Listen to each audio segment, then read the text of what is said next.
Peter and his companions had been overcome by sleep, but becoming fully awake, they saw his glory and the two men standing with him.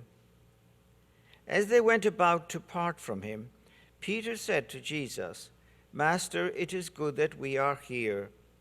Let us make 3 tents, one for you, one for Moses, and one for Elijah." But he did not know what he was saying. While he was still speaking, a cloud came and cast a shadow over them, and they became frightened when they entered the cloud. Then from the cloud came a voice that said, "This is my chosen son, listen to him." After the voice had spoken, Jesus was found alone. They fell silent and did not at that time tell anyone what they had seen. My brothers and sisters, the gospel of the Lord. Praise to you, Lord Jesus Christ.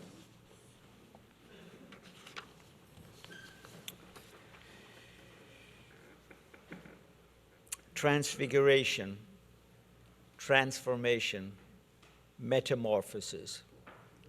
All of these words meaning change. Peter, James, and John were members what I like to call the kitchen cabinet.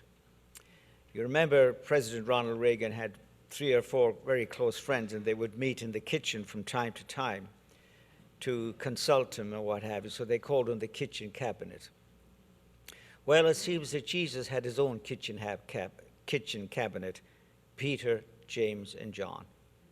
Because at the most important moments in his life, they were always there. And that's where we find them this evening. And Jesus is transfigured, transformed before their eyes, which means they saw who the real Jesus was. Not the external man, but the interior man, that he was truly the Son of God.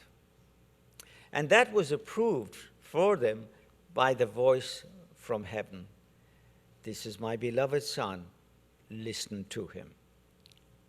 Transfiguration, transformation. Albert Schweitzer was a professor at the University in Strasbourg in Paris. And one evening he came home from the office. He was very, very tired. And his housekeeper had left his mail on his desk. So he very quickly went through it. But a magazine with a green cover caught his eye. So he brushed through it, and there was an article there by a man called Alfred Bogner, and he was very interested.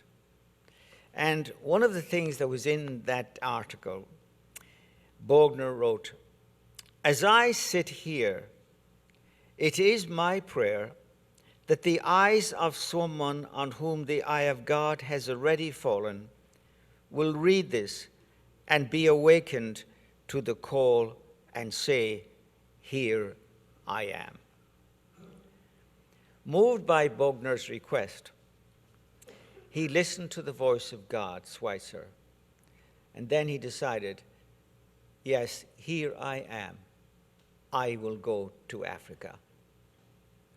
So he went to study medicine at the university from 1905 to 1913. He qualified as a doctor. And then he went off to Africa, to Lambarene, where his first hospital was a chicken coop. And there he spent the rest of his life. Transfiguration, transformation. That article in that magazine was the source of his transfiguration. And remember, at the time, Schweitzer was a professor, he was a theologian, he was the rector of the seminary. And at the time, he was regarded as the greatest interpreter of the music of Johann Sebastian Bach.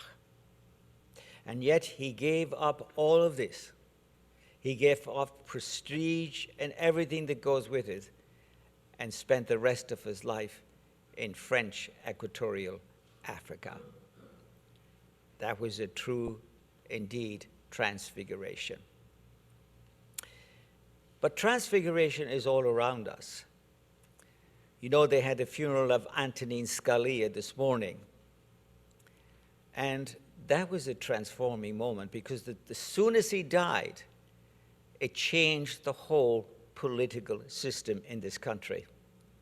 And it changed those who were running for president. A moment of transfiguration.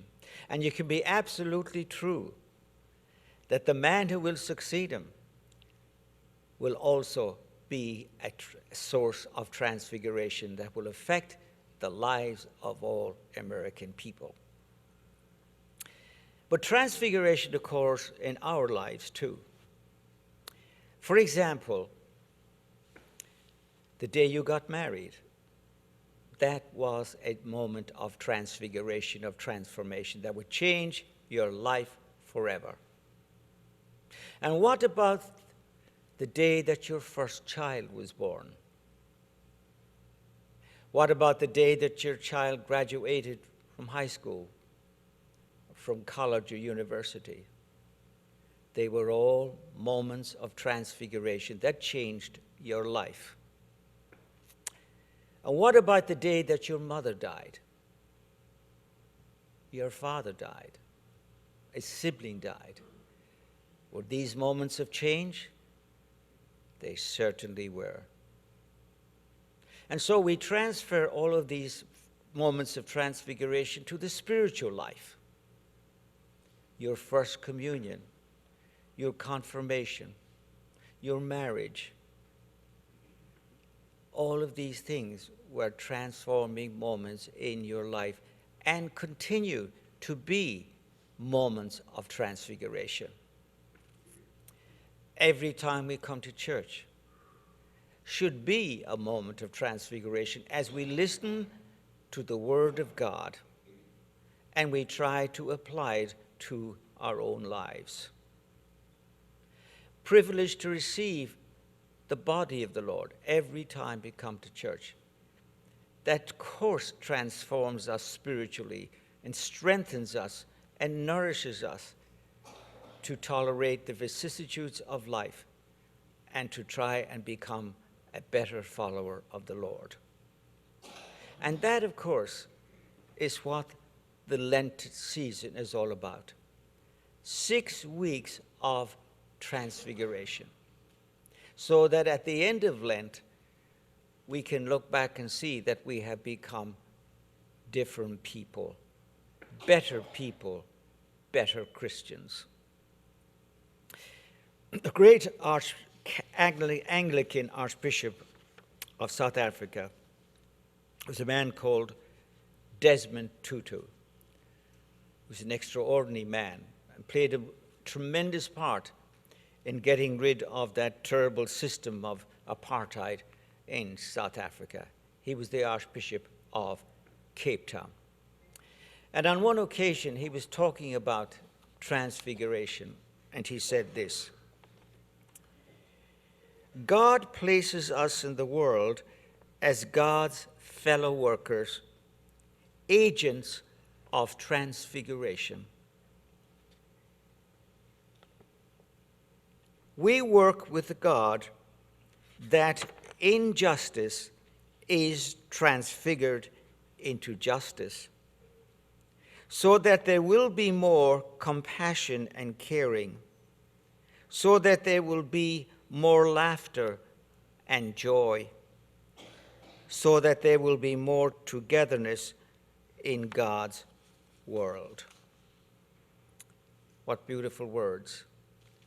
And they challenge us this evening that we become agents of transformation in our parish, in our homes, in our neighborhoods, in the places where we live and work. We become agents and transformation, making the world a better place than we found it.